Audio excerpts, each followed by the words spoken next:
Gail said something that I want to just kind of underscore, which was how many people told you no, and it only took that one yes. And I know so many people in this room can understand and relate to that because you're in the middle of the no's, right? And sometimes when you're in the middle of the no's, you're looking at people on stage that have gotten a bunch of yeses, those no's just seem so disheartening and they don't seem sexy. But pay attention though. Pay attention because the route is never straightforward and there's so many challenges. My version of that, and we all have a version of that, is my first big movie that was a theatrical release, was a wide theatrical release, was a movie called Stomp the Yard. And Stomp the Yard was literally a movie that I took to every studio in Hollywood.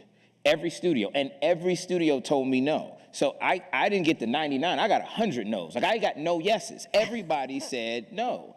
And what happened was I then went and reconfigured the way that I pitched the movie. Because I was pitching it as this movie about like college life and fraternities and sororities, and nobody was buying that. And then I went and I pitched it as a step dance movie. And I went back to the same studios, and most of them said, "Didn't you just leave here last week? Didn't we just tell you no? Like, do you not think we know? You got a hat on. We know it's the same.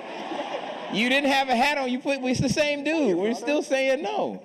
But one place, which was Sony, was looking for a dance movie.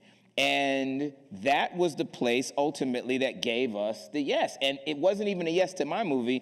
I had pitched it as a potential sequel to a movie they had done called You Got Served. There was this R&B group, B2K. Anybody remember You Got Served? So You Got Served was one of their most successful movies that year on a per income basis. And I said, well, you know what? This could be like a You Got Served 2 companion piece. They were like, now that's an idea. Yes. I said, let's go. And that ultimately ended up being Stomp the Yard. So my point is just that I think sometimes that gets missed when you have like people with like impressive resumes that have done a bunch of stuff. There's a lot of failure that it takes.